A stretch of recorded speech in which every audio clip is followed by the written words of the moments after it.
विषय जब मन ही नहीं रहा तो संसार कहाँ है। अष्टावक्र गीता की दृष्टि से अद्वैत वेदांत की सबसे गहरी शिक्षाओं में से एक यह है कि संसार वास्तव में मन की रचना है। जब मन शांत हो जाता है या उसका अस्तित्व ही समाप्त हो जाता है, तब संसार भी समाप्त हो जाता है। यही विचार प्राचीन ग्रंथ अष्टावक्र गीता में बहुत स्पष्ट रूप से बताया गया है। 1. मन ही संसार का कारण है। अष्टावक्र जी कहते हैं कि संसार बाहर नहीं है, बल्कि यह मन की कल्पना है। हम जो कुछ भी देखते, सुनते और अनुभव करते हैं, वह सब मन के माध्यम से ही होता है।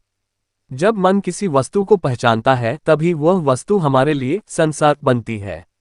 यदि मन किसी चीज को ग्रहण ही न करे, तो वह हमारे लिए अस्तित्व में ही नहीं होती।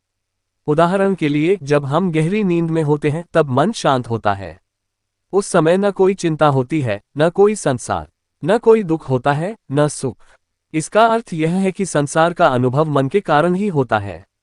2. मन की कल्पना से बनता है संसार। अष्टावक्र जी बताते हैं कि मन निरंतर विचार, कल्पना और स्मृति बनाता रहता है। इन्हीं विचारों से संसार की अनुभूति होती है। जब मन किसी चीज को अच्छा या बुरा कहता है, तभी हम उसे वैसा अनुभव करते हैं। लेकिन जब मन ही नहीं रहता, तब अच्छा बुरा, सुख दुख, लाभ हानि सब समाप्त हो जाते हैं। यानी संसार वास्तव में मन के विचारों का जाल है। 3. मन के शांत होने पर क्या होता है। जब साधक आत्मज्ञान प्राप्त करता है, तब धीरे धीरे मन की पकड़ ढीली हो जाती है।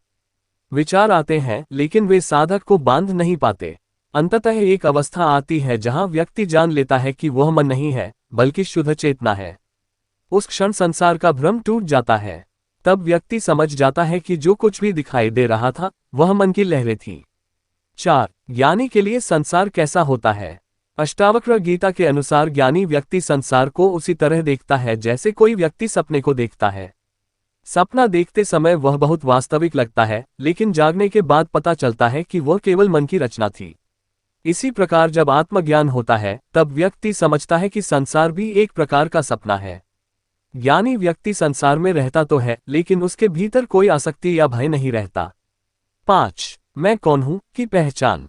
अष्टावक्र जी का मुख्य संदेश यह है कि मन को खत्म करने की कोशिश मत करो, बल्कि यह समझो कि तुम मन नहीं हो।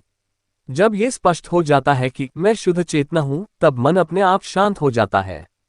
और जब मन शांत हो जाता है, तब संसार का प्रभाव भी समाप्त हो जाता है। 6. वास्तविक मुक्ति क्या है। अष्टावक्र जी के अनुसार मुक्ति का अर्थ संसार से भागना नहीं है।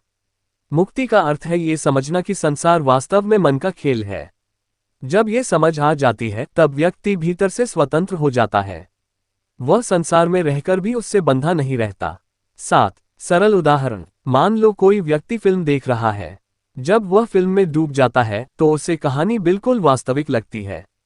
लेकिन जैसे ही उसे याद आता है कि यह केवल स्क्रीन पर चल रही तस्वीरें हैं, उसका मोह समाप्त हो जाता है। उसी तरह संसार भी चेतना की स्क्रीन पर चलने वाली तस्वीरों की तरह है। मन इन तस्वीरों को वास्तविक मानता है। जब मन शांत होता है, तब केवल शुद्ध चेतना रह जाती है। निष्कर्ष। अष्टावक्र जी की शिक्षा बहुत सीधी और गहरी है। वे कहते हैं कि संसार को बदलने की जरूरत नहीं है, बल्कि अपने मन को समझने की जरूरत है। जब मन की पकड़ समाप्त हो जाती है, तब संसार का भ्रम भी समाप्त हो जाता है। तब व्यक्ति जान लेता है कि वह शरीर या मन नहीं, बल्कि शुद्ध और स्वतंत्र चेतना है।